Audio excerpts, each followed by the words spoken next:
नमस्कार. आज रोजच्या वेळेपेक्षा दुकान जरा लवकरच ओपन केलं होतं, कारण मला आणि प्रकाशला रिसेप्शनसाठी जायचं होतं. आम्ही दोघे पहिला जिथे जॉब करत होतो ना, तिथल्या मॅडमच्या मुलाचं रिसेप्शन होतं. त्या मॅडमने आम्हाला सकाळी कॉल केला होता आणि म्हटल्या, की "तुम्हाला कितीही लेट झालं तरी तुम्ही दोघं रिसेप्शनला याच" म्हणून. मग आम्ही दुकान लवकर बंद केलं त्यासाठी आणि घरी आलो, आवरलं वगैरे आणि निघालो.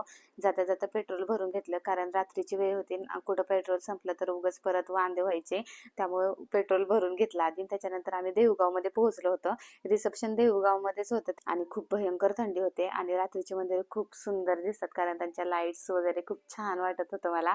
आणि रात्रीचं मला बाहेर फिरायला खूपच आवडतं, पण आता शॉपमुळे मला काही बाहेर जाता येत नाही.